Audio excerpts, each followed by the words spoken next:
श्रोताओं का स्वागत है। आज हम जैन धर्म की दुनिया में थोड़ी गहराई से उतर रहे हैं। जी, और हमारे पास जो स्रोत हैं हाँ। उनमें जैन संगीतियों से लेकर साहित्य, विभाजन और इसके प्रभाव तक काफी कुछ है। हाँ, और ये जानकारी खास तौर पर उन लोगों के लिए उपयोगी हो सकती है जो प्रतियोगी परीक्षाओं की तैयारी कर रहे हैं। बिल्कुल। हमारा मकसद है कि जैन धर्म से जुड़े जो सबसे अहम तथ्य हैं उन्हें मतलब आसान भाषा में समझें। तो चलिए शुरू करते हैं। अच्छा, तो सबसे पहले बात करते हैं जैन संगीतियों की, मतलब वो सभाएं जहां जरूरी फैसले हुए। जी, दो बहुत महत्वपूर्ण हैं। पहली पाटलिपुत्र में हुई करीब 300 ईसा पूर्व। और दूसरी? वो तो काफी बाद में हुई ना। हाँ, वो वल्लभी गुजरात में 512 एडी में। और ये दूसरी वाली ज्यादा खास इसलिए है क्योंकि यहीं पर जैन आगम ग्रंथों को आखिरी तौर पर लिखा गया। अच्छा, मतलब उन्हें व्यवस्थित किया गया। हाँ, कह सकते हैं एक तरह से संकलन हुआ।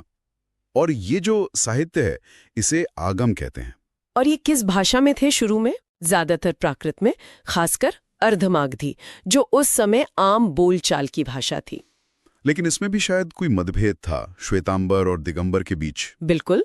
श्वेतांबर मानते हैं कि 45 आगम प्रामाणिक है, लेकिन दिगंबर कहते हैं कि जो मूल उपदेश थे महावीर के वो तो समय के साथ लुप्त हो गए। ये दिलचस्प है। अच्छा, कुछ खास ग्रंथों के नाम अगर याद रखने हो तो? जरूर। जैसे आचारांग सूत्र है, इसमें महावीर के जीवन और जो भिक्षुओं के नियम हैं वो हैं। और एक सूतकृतांग सूत्र भी है शायद। हाँ, वो अहिंसा पर जोर देता है। भगवती सूत्र भी है दर्शन पर एक ग्रंथ है उमास्वाति का तत्वार्थ सूत्र। हाँ, उसके बारे में क्या खास है? खास ये है कि वो संस्कृत में है, और उससे भी बड़ी बात, उसे दिगंबर और श्वेतांबर दोनों मानते हैं। अरे वाह, इतने मतभेदों के बाद भी एक साझा आधार। जी। तो ये तो हुई साहित्य की बात, लेकिन इसी दौरान जैन धर्म में एक बड़ा विभाजन भी हुआ, है ना? हाँ, बिल्कुल। दिगंबर और श्वेतांबर, ये विभाजन असल में एक मुश्किल दौर से जुड़ा है। वो मगध का अकाल? हाँ, लगभग 4वीं शताब्दी ईपू में मगध में एक भयंकर अकाल पड़ा था। उस समय आचार्य भद्रबाहु के साथ कुछ जैन साधु दक्षिण भारत चले गए। और वो कठोर नियमों का पालन करते रहे? जी, उन्होंने वस्त्र त्याग जैसी कठोर परंपराओं को बनाए रखा। वो दिगंबर कहलाए, मतलब आकाश ही जिनका वस्त्र हो। और जो उत्तर में रह गए स्थूलभद्र के नेतृत्व में? उन्होंने हालात देखकर कुछ नरमी अपनाई, जैसे सफेद कपड़े पहनना शुरू किया। वो श्वेतांबर कहलाए। तो ये मुख्य अंतर आज भी कायम है वस्त्रों के अलावा? हाँ, दिगंबर मानते हैं कि मोक्ष के लिए पूरी तरह नग्न होना जरूरी है, और स्त्रियां उसी जीवन में मोक्ष नहीं पा सकती। अच्छा। जबकि श्वेतांबर साधु सफेद कपड़े पहनते हैं, और उनका मानना है कि स्त्रियां भी मोक्ष पा सकती हैं। और इसी समय के आसपास चंद्रगुप्त मौर्य का भी नाम आता है। जी, पारंपरिक मान्यता यही है कि चंद्रगुप्त मौर्य ने जीवन के आखिरी दिनों में जैन धर्म अपना लिया था। और वो भी भद्रबाहु के साथ दक्षिण चले गए थे? हाँ, श्रवणबेलगोला। वहीं उन्होंने सल्लेखना विधि से प्राण त्यागे, मतलब उपवास करके। ये तो दिखाता है कि जैन धर्म का प्रभाव कितना गहरा था मौर्य जैसे शासक पर भी। बिल्कुल। और वो अकेले नहीं थे, कई और शासकों ने भी इसे संरक्षण दिया। जैसे? कलिंग के राजा खारवेल का नाम बहुत महत्वपूर्ण है। उनका हाथी गुम्फा अभिलेख है ना? हाँ, सुना है। वो उनके जैन होने का प्रमाण माना जाता है। फिर दक्षिण में गंग, राष्ट्रकूट, चालुक्य, इन राजवंशों ने भी बहुत मदद की। और गुजरात में भी सोलंकी शासक? हाँ, गुजरात के सोलंकी शासक और उनके दरबार में हेमचंद्राचार्य जैसे महान विद्वान थे। माउंट आबू के दिलवाड़ा मंदिर और श्रवणबेलगोला की गुम्तेश्वर मूर्ति, ये सब उसी दौर के हैं। तो इसका मतलब भारतीय संस्कृति पर भी इसका काफी असर पड़ा होगा? बहुत ज्यादा। सबसे बड़ा असर तो अहिंसा के सिद्धांत का है।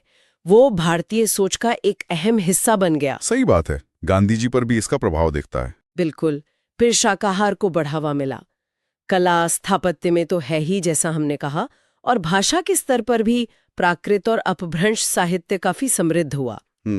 लेकिन फिर एक सवाल उठता है, अगर ये इतना प्रभावशाली था तो फिर मतलब इसका वैसा विस्तार क्यों नहीं हुआ जैसा बौद्ध धर्म का हुआ? क्या वजह रही? हाँ, ये सवाल आता है।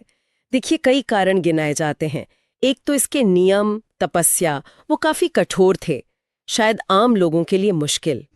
ये तो है। दूसरा, ये दिगंबर श्वेतांबर का विभाजन। तीसरा, बाद के समय में राजाओं का उतना संरक्षण नहीं मिला शायद। और शायद दूसरे धर्मों से प्रतिस्पर्धा भी रही होगी। हाँ, बौद्ध धर्म और खासकर हिंदू धर्म के जो भक्ति आंदोलन थे उनसे भी मुकाबला रहा। और ये भी कहते हैं कि ये ज्यादातर व्यापारी वर्ग और शहरों तक ही सीमित रहा कुछ हद तक। अच्छा, और आज का स्थिति है भारत में जैन समुदाय की? आज भी जैन समुदाय एक बहुत महत्वपूर्ण हिस्सा है। खासकर राजस्थान, गुजरात, महाराष्ट्र, मध्य प्रदेश, कर्नाटक में इनकी अच्छी उपस्थिति है। और वो व्यापार, शिक्षा, परोपकार इन क्षेत्रों में काफी आगे हैं। जी हाँ, बिल्कुल। अल्पसंख्यक समुदाय का दर्जा भी उन्हें मिला हुआ है। तो ये थी जैन धर्म से जुड़ी कुछ मुख्य बातें जो हमारे स्रोतों से निकल कर आईं। संगीतियाँ, साहित्य, वो विभाजन, राजाओं का संरक्षण, प्रभाव और आज की स्थिति। हाँ, ये वो खास बिंदु हैं जो अक्सर परीक्षाओं में भी पूछे जाते हैं। बिल्कुल।